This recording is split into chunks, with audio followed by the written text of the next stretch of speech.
Reported speech में हमने कुछ रूल्स किए। अब है कुछ वर्ड्स जो चेंज होते हैं डायरेक्ट से इनडायरेक्ट में। जैसे अगर डायरेक्ट स्पीच में है नाउ या जस्ट, तो इनडायरेक्ट में हम लिखते हैं देन, THEN, देन। अगर यहाँ है डायरेक्ट स्पीच में टुडे, तो हम लिखते हैं that day. Tonight, that night. Yesterday, yesterday को हम लिखते हैं the previous day.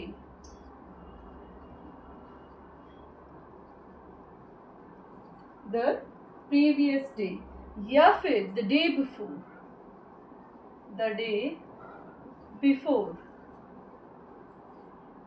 Last night है तो इसे हम लिखते हैं the previous night, the previous night. ऐसे ही अगर लास्ट वीक है तो same the previous week, the previous month. Okay, tomorrow, tomorrow को हम लिखते हैं the next day, the next day, या फिर the following day, the following day. अगर नेक्स्ट वीक है द फॉलोइंग वीक, मंथ है द फॉलोइंग मंथ, ईयर है तो द फॉलोइंग ईयर। अगो को हम लिखते हैं बिफोर, 2 years अगो, तो अगो को क्या लिखेंगे 2 years बिफोर। हेयर को देयर, दिस, दैट, दीज, दोस, दस, सो। कम को उसने कहा कि वो आएगा, ठीक है, ही विल कम, तो गो, ठीक है। ब्रिंग, टेक, ब्रिंग, टेक, वह आएगा तो वह जाएगा। Bring, take, opposite. So far, so far जो है up to that time, up to that time. तो सेंटेंसेस में जब भी ये वर्ड्स आते हैं, इनमें से कुछ भी वर्ड आता है डायरेक्ट स्पीच में, तो इनडायरेक्ट स्पीच में आपको उनको चेंज करना होता है। नाउ या जस्ट है तो then, today, that day, tonight, that night, yesterday, the previous day, last night, the previous night. Week है या मंथ है, विल चेंज अकॉर्डिंगली। टुमारो है तो the next week, next month, next week, next year, कुछ भी है तो the following, ठीक है। टुमारो को भी द फॉलोइंग डे हम बोलेंगे। Ago, before, here, there, this, that, these, those, thus, so, and come, go, bring, take, so far, up to that time, ठीक है। आप इन्हें नोट कर लीजिए। इसके बाद अब हम करते हैं कुछ एग्जाम्पल्स। हमने जो रूल्स किए अभी तक वो थे अफर्मेटिव सेंटेंसेस के लिए और नेगेटिव सेंटेंसेस के लिए। अगर इंटेरोगेटिव सेंटेंस होता है डायरेक्ट स्पीच में, अगर हमारा सेंटेंस है इंटेरोगेटिव, तब हम क्या करेंगे? देखो, हमारा इनडायरेक्ट स्पीच का फॉर्मेट क्या है? क्या फॉर्मेट है? हम यहाँ लिखते हैं रिपोर्टेड वर्ब वाला, ठीक है, जैसे ही सेड दैट, ठीक है। दैट के बाद हम आगे अपना जो भी स्पीच थी उसको कंटिन्यू करते हैं।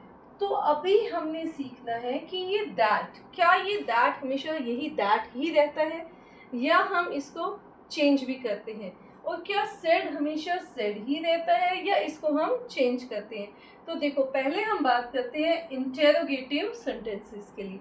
अगर हमारा सेंटेंस इंटेरोगेटिव है, जैसे he said to me, he said to me,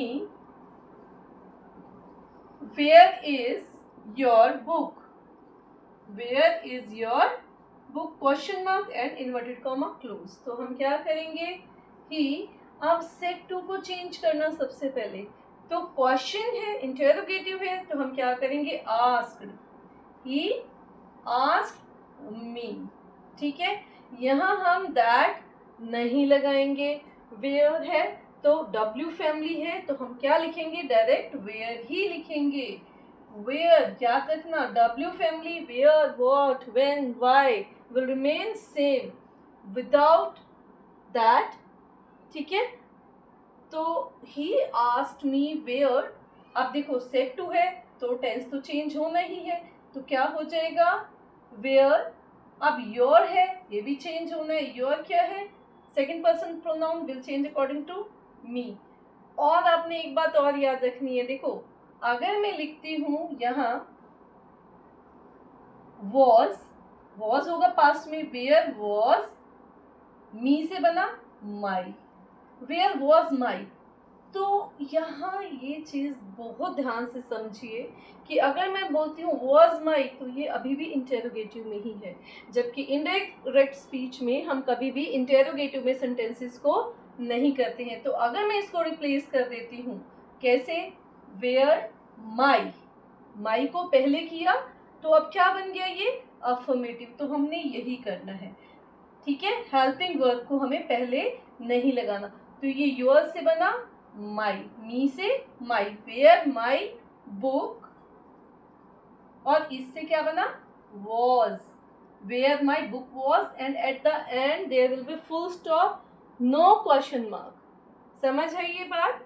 यहाँ व्हाट हो, व्हेन हो, वेयर हो, व्हाई हो, means the whole W family. ठीक है, तो यहाँ दैट नहीं लगेगा, कुछ भी नहीं लगेगा, डायरेक्ट ही asked me where my book was, हमने इनको रिप्लेस करना है और इंटेरोगेटिव सेंटेंस की बजाय अफर्मेटिव में कन्वर्ट करना है। चलो एक और एग्जांपल करते हैं। I said to my mother, to my mother, who is standing there, who is standing there। चलो, I asked my mother, I asked my mother, who will remain who, who was standing there। ठीक है, अगर मैं इसको करती हूँ आई, प्रिया, प्रिया said to her teacher,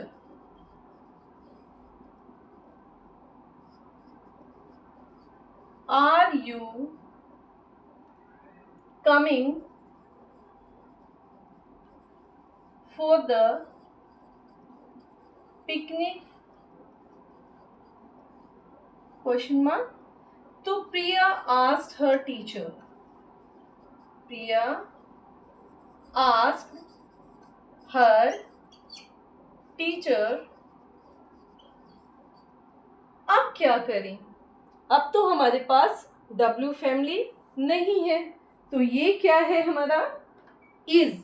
ठीक है, आर इज MR। तो अब क्या करेंगे हम, जब हमारा हेल्पिंग वर्ब से प्रॉपर इंटेरोगेटिव सेंटेंस है, अब क्या करेंगे, तो यहाँ हमें क्या चेंज करना है, दैट नहीं लगाना अभी भी, और आर से भी हम नहीं स्टार्ट कर सकते, तो हमें क्या लगाना होगा, सिंपल इफ या फिर वेदर। तो हम इफ लगाते हैं, इफ, अब यू है, second person pronoun will change according to the teacher, teacher can be male और female.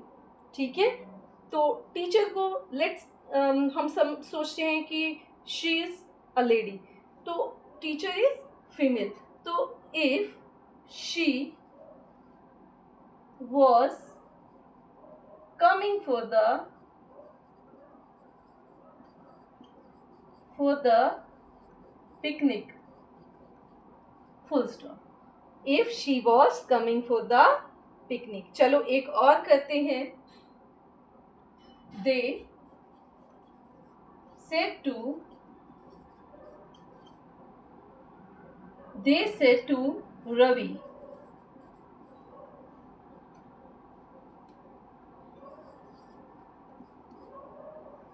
will you play cricket? Will you play cricket? तो देखो दे तो दे ही रहा. said to हुआ asked. They asked Ravi if. ये भी will है बट इसको W फैमिली में हम नहीं काउंट करते हैं, तो यहाँ कंफ्यूजन नहीं होनी चाहिए. W फैमिली में what, when, where, ठीक है, why, बट यहाँ will जो है वो है हमारा helping verb. They asked Ravi if you will change according to the listener. Ravi तो बॉय है तो he. If he, अब will किस में चेंज होना है? will का पास्ट है would. If he would play cricket. And at the end full stop. Question mark नहीं आएगा. एक बार फिर से बताती हूँ. इंटेरोगेटिव सेंटेंसेस में आपने रिपोर्टेड स्पीच को ध्यान से देखना है. अगर वो W फैमिली से स्टार्ट होती है तो वहाँ ना तो if आएगा, ना whether आएगा, ना ही that आएगा. डायरेक्ट W फैमिली से ही स्टार्ट होगा.